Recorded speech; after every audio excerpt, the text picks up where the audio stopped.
किसी के भी घर तुम्हें जाना पड़ा, चाहे जिस भी कारण से, इस चीज़ का अफ़सोस मत करो। तुम्हें लगता है क्या कि जहाँ मैं नहीं रहूँगा वहाँ मैं तुम्हें बुलाऊँगा या तुम्हें जाने दूँगा? कभी नहीं, ऐसा हो ही नहीं सकता। अफ़सोस करना गलती है तुम्हारी। अगर मैं तुम्हें कहीं लेकर गया था, मैंने तुम्हें कुछ दिखाया, तो तुम्हें मैं कुछ समझाना चाह रहा था ना। कुछ लोगों को तुमने यूं ही बहुत बड़ा बना कर रखा हुआ था। कुछ लोगों की बातों को बहुत ज़्यादा तुमने दिल से लगा कर रखा था, जबकि लोगों को अपनी बोली हुई बात का कुछ स्मरण ही नहीं, क्योंकि अपने खुद के जीवन को ही वो ठीक से चला नहीं पा रहे। मैं तो चाहता था कि तुम हर एक सत्य से वाकिफ़ हो, इसीलिए मैं तुम्हें लेकर गया। तुम जहाँ भी ठहरे हो, तुम यकीन मानो, जहाँ जहाँ तुम्हें मैं लेकर जाता हूँ, और दिन भर में तुम अगर किसी का नाश्ता, किसी का पानी ग्रहण कर रहे हो, कुछ भी अगर तुम किसी का ले रहे हो ना, तो तुम कीमत अदा करो या ना करो, मैं सभी की कीमत बराबर अदा कर देता हूँ। तुम किसी के ऋणी नहीं हो, तुम पर किसी का ऋण नहीं है, ये मैं सुनिश्चित करता हूँ।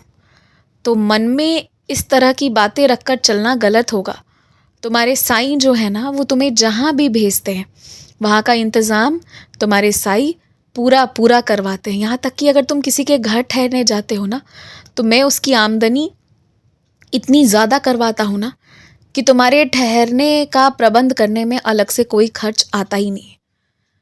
तुम्हारे जाने की वजह से तुम जब जब किसी के घर प्रवेश करते हो, या किसी के द्वारा दिया गया कोई उपहार या कोई चीज़ को तुम ग्रहण करते हो, तो उस व्यक्ति का मुनाफा होता है।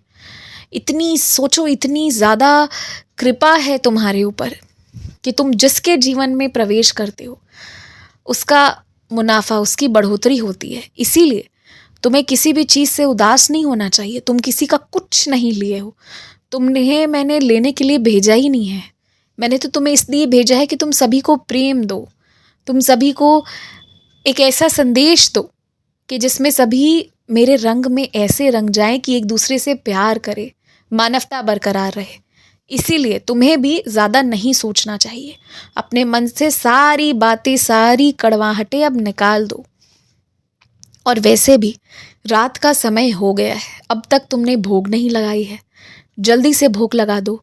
और तुम्हें सोचा था जिन चीज़ों के लिए, उन चीज़ों को याद करते हुए एकदम मन से दीपक जलाओ, तुम्हारी मनोकामना पूरी होगी। और एक बात आज मैं तुम्हें कहता हूँ, किसी भी मंदिर में कहीं भी तुम जाते हो, अगर तुम्हें लगता है कि पैसे खर्च करने से ही मनोकामना पूरी होगी, तो तुम कोई सौदा या व्यापार नहीं कर रहे। इसीलिए तुम अपने अपने आप से ही एक दीपक प्रज्वलित करके आया करो जहाँ जाते हो। जहाँ दीपक प्रज्वलित करने की अनुमति नहीं है, वहाँ हाथ जोड़कर विनती करके आया करो। इतने में ही तुम्हारी सारी मनोकामना पूरी होंगी। जब इंसान ईमानदारी से, एक क्षण भी ईमानदारी से परमात्मा को स्मरण करता है ना, तो उसकी मनोकामना निश्चित पूरी होती है। तो मैं तुमसे यही कहूँगा कि आज भी दीपक प्रज्वलित कर लो सोने से पहले। जो भी बातें तुमने कहनी है वो सोचते हुए, और तुम्हारे पास जो इतने सारे ग्रंथ रखे हुए हैं ना, उसे नहा धोकर थोड़ी देर 10 मिनट पढ़ा करो। ये 10-10 मिनट भविष्य में तुम्हें बहुत ज्ञान दे जाएंगी और बहुत फ़ायदा होगा तुम्हारा। और अभी कोई देरी नहीं हुई है, ये बहुत सही समय है शुरुआत करने का।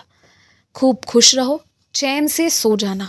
मैं लगातार तुम्हारे घर पर हूँ और तुम सभी लोगों की देखभाल कर रहा हूँ।